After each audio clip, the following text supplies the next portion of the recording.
সেদিন সন্ধে হতে না হতেই শিবনাথ দত্তের বাড়ি বিশাল শোরগোল পড়ে গেল। গ্রামের কবিরাজ মশাই তার হাত দেখে বললেন, না, নারী নেই, অর্থাৎ শিবনাথ দত্ত আর বেঁচে নেই। উনার ছেলেও তো এই মুহূর্তে বাড়ি নেই, গাঙের ওপারে গেছে ব্যবসার কাজে। আহা, মানুষটা খুব ভালো ছিল গো। এই শেষ সময়ে ছেলেটাকে একবার চোখের দেখাও দেখলো না। আহারে, খুব শিগগির একটা ব্যবস্থা করা দরকার। রাত পোহালেই সকাল, মরা তো আর বাসি করা যায় না। বলাই, এই ঘাট থেকে নৌকা ওপারে ভিড়াতে কত সময় লাগবে? বেশিক্ষণ না, নদীতে উজান থাকলে আধ ঘন্টার মতো লাগবে। তবে কেন ষষ্ঠীদা? শিবনাথ দত্ত খুব ধার্মিক লোক ছিলেন, গ্রামের অনেক মানুষের উপকারও করেছেন তিনি। তার শেষকৃত্যে তার একমাত্র ছেলের তো থাকা উচিত। হ্যাঁ হ্যাঁ, হুজুর ঠিক কথাই বলেছে। তার ছেলেটা মুখ অগ্নি করলে মানুষটা মরেও শান্তি পাবে। তবে এত রাত্রে কি নৌকা পাওয়া যাবে? আমি লালুর কাছে খবর পাঠাচ্ছি, সে নৌকা নিয়ে চলে আসবে খন। বেশিক্ষণ তো না, আধ ঘন্টার পথ। বলহরি হরিবোল, বলহরি হরিবোল, বলহরি হরিবোল, বলহরি হরিবোল, বলহরি হরিবোল, বলহরি হরিবোল, বলহরি হরিবোল, বলহরি হরিবোল, বলহরি হরিবোল। ওই যে দেখা যাচ্ছে, নদী পার করলেই শ্মশান। বলাই আর লালু, তোরা দুজনে মরাটা নিয়ে আগে ওপারে যা। মরা পোড়ানোর ঘি, ধূপ, মাটির ভার আর বাকি সমস্ত সরঞ্জাম নিয়ে আমরা পিছনের নৌকায় আসব, বুঝলি? তোরা এবার রওনা হ, আর বেশি দেরি করা ঠিক হবে না। আমি আর লালু নৌকায় মরা নিয়ে রওনা দিলাম। ষষ্ঠীদা আর কানু পিছনের নৌকায় রওনা দিল। মাঝরাত্রে দুটি নৌকা চলেছে গঙ্গার বুক চিরে। তারপর হঠাৎ জলে উথাল পাথাল দেখা দিল, আর হাওয়ার গতিও বাড়তে থাকলো। মাঝরাত্রে এক বিশাল ঝড়ের মুখে পড়ল দুটি নৌকা। জলে প্রবল উথাল পাথাল, যেন সবাইকে ছিটকে ফেলে দিতে চাইছে। যার ভয় পেয়েছিলাম, এ যে কাল বৈশাখী। বলাই, লালু, তোরা ঠিক আছিস তো? আমরা ঠিক আছি। আর তারপরে প্রবল শব্দ করে আকাশ ফেটে একটা বাজ পড়ল, আর সেই আওয়াজের সাথেই মিলিয়ে গেল ষষ্ঠীদার আওয়াজ। এ কি, ষষ্ঠীদার নৌকা কোথায় চলে গেল? দেখা যাচ্ছে না তো। না, এ যে ঘোর সংকট। এই ঝড়ের মধ্যে কিছুতেই আমরা রামঘাট পৌঁছতে পারবো না। লালু, নৌকা পাড়ে নিয়ে চল। নৌকা দাঁড় করানোর মতো সামনাসামনি কোনো ঘাটও তো নেই। সামনেই একটা পোড়া ইটের তৈরি বাঁধানো ঘাট চোখে পড়ল। ওই যে একটা ঘাট, অন্ধকারে অস্পষ্ট দেখা যাচ্ছে। চল লালু, নৌকা ওই ঘাটে নিয়ে চল। নৌকা নিয়ে ঘাটের সামনে যেতেই দেখলাম এটা কোনো ঘাট নয়, এটা একটা গোরস্থান। ব্রিটিশ শাসনকালে হয়তো এখানে মানুষের যাতায়াত ছিল, তবে এখন চারিদিকে আগাছা জঙ্গলে ভরে গেছে। নদীর পাড়ে মরা রেখে আমরা বসে রইলাম। গোরস্থানের ভেতর থেকে অদ্ভুত অপার্থিব আওয়াজ ভেসে আসছে।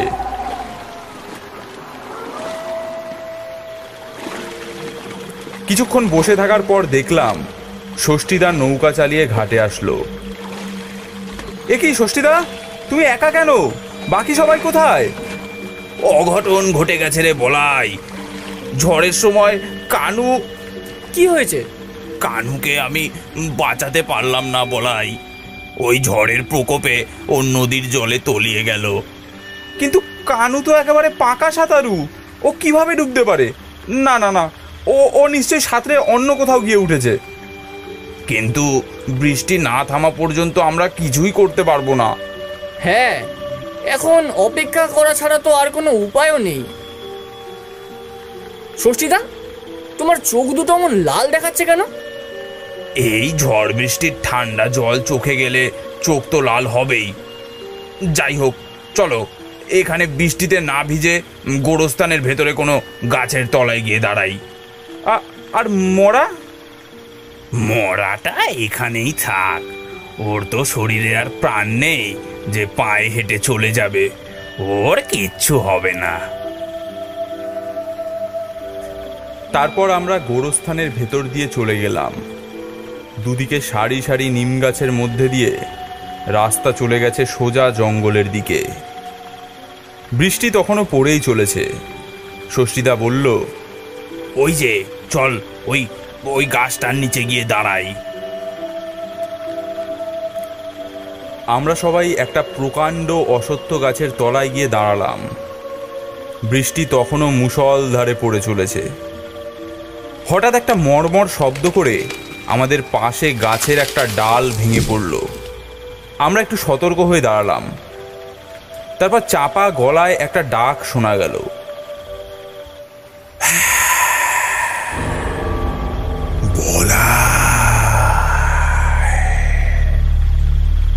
লালু। পেছন ফিরে দেখি আমরা যে গাছটার নিচে দাঁড়িয়ে আছি, ষষ্ঠীদা সেই গাছটার একেবারে ওপরের ডালে উঠে বসে আছে। বাহ, এখান থেকে তো অনেক দূর অবধি দেখা যায়। কত গাছ, কত কবর, কত মানুষজন।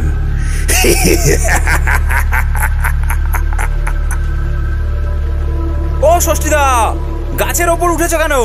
আরে ডাল ভেঙে পড়বে তো। বলাই, লালু, তোরা উঠে আয়, দেখ কত বড় গোরস্থান। না, আমরা উঠবো না, তুমি তুমি নেমে এসো তো। তারপর আমাদের পাশ দিয়ে একটা ঠান্ডা হাওয়া বয়ে গেল, আর চোখের নিমেষেই দেখলাম ষষ্ঠীদা গাছ থেকে নেমে আমাদের পাশে দাঁড়িয়ে আছে। এইভাবেই কেটে গেল কিছুক্ষণ। তারপর আমি বললাম, মরাটা একবার দেখে আসা দরকার। লালু, যা তো, মরাটা একবার দেখে আয় তো। বলাই, কোনো শব্দ শুনতে পাচ্ছিস? ষষ্ঠীদার গলার আওয়াজটা কেমন জানি শোনাচ্ছে, কেমন মৃদু অথচ কর্কশ। আমি বললাম, শব্দ? হ্যাঁ, খুব জোরে ঝড় বৃষ্টি হচ্ছে, সেই শব্দ। না, একটু মন দিয়ে শোন। ঝড় বৃষ্টির শব্দের সাথে একটা কান্না ও গোঙানির শব্দ শোনা যাচ্ছে। কই, পাচ্ছি না তো। আর এই গোরস্থানে গোঙানির শব্দ কোথা থেকে আসবে? চারিদিকে একবার দেখ বলাই, সব 18 শতকের সাহেবদের কবর। এখনকার দিনে মানুষ মারা গেলে 4 ঘন্টা অপেক্ষা করে তারপর তার শেষ কাজ করা হয়, কিন্তু আগেরকার দিনে তা হতো না। সুতরাং অল্প সময়ের জন্য নাড়ি বন্ধ হলে মানুষকে মৃত ভেবে কবর দিয়ে দেওয়া হতো।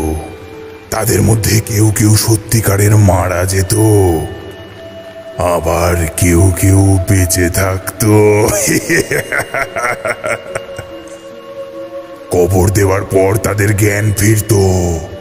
তারপর তারা প্রাণপণে চিল্লাতো, বাঁচার জন্য প্রাণপণে ছটফট করত, কিন্তু তারা বাঁচতে পারতো না। কবরের মাটি ফুঁড়ে তাদের চিৎকারের আওয়াজ বেরিয়ে আসতো, কিন্তু শোনার মতো কেউ থাকতো না। কি বলছো ষষ্ঠীদা? আমি তো কিছুই শুনতে পাচ্ছি না।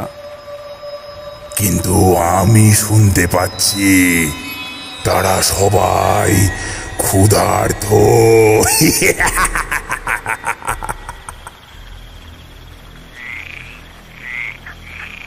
নদীর জল সিঁড়ির অনেকটা ওপরে উঠে এসেছিল, তাই মরাটা একটু ওপরে তুলে দিয়ে এসেছি। আর নৌকাটা জলের টানে ভেসে যায়নি তো? না না, নৌকা ঘাটে বাঁধা আছে। তারপর আরো আধ ঘন্টা কেটে গেল। অনেকক্ষণ তো হলো, মরাটা আবার একটু দেখে আসি। দাঁড়া, এবার আমি যাচ্ছি। সাবধানে যেও ষষ্ঠীদা। ষষ্ঠীদা মরা দেখতে চলে গেল। আমরা দাঁড়িয়ে রইলাম গাছটার নিচে। বৃষ্টি তখন অনেকটা কমে এসেছে।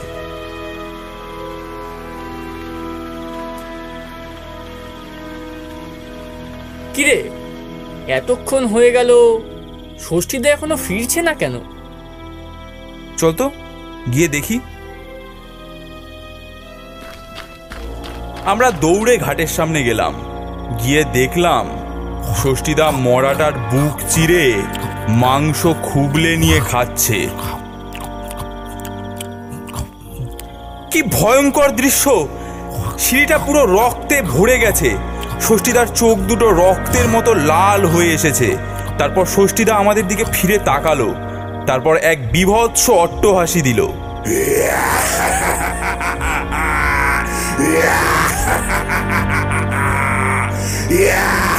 সেই অট্টহাসির আওয়াজ গোরস্থানের এদিক থেকে ওদিক ধাক্কা খেতে লাগলো। ভয়ে আমাদের রোম দাঁড়িয়ে গেল। হয়তো আর কিছুক্ষণ পর আমাদের অবস্থাও ওই মরাটার মতন হবে। না না, মনে শক্তি জোগালাম। সামনেই নৌকাটা বাঁধা ছিল। আমি বললাম, চল লালু, চলে আয় তাড়াতাড়ি। কোনো ক্রমে দৌড়ে এসে নৌকাটার উপর বসলাম। তারপর জোরে জোরে বইটা টানতে লাগলাম। হাসির আওয়াজটা তখনও ভেসে আসছে। জোরে জোরে বইটা টান বলাই, ও আমাদের পিছনেই আসছে মনে হয়। জোরে জোরে বইটা টেনে আমরা অনেক দূর চলে আসলাম। বৃষ্টিটাও কমে এসেছে তখন। আকাশের কালো মেঘ সরে ভোরের আলো ফুটে উঠছে। সামনে রামঘাট চোখে পড়ল। নৌকা সোজা রামঘাটে ভিড়ে দিলাম। সেখানে গিয়ে দেখি ষষ্ঠীদা আর কানু ওখানে আগের থেকেই দাঁড়িয়ে রয়েছে। ষষ্ঠীদা বলল, কিরে, সারা রাত কোথায় ছিলি তোরা? আমরা তো সেই কখন চলে এসেছি। ষষ্ঠীদাকে সব কথা খুলে বললাম।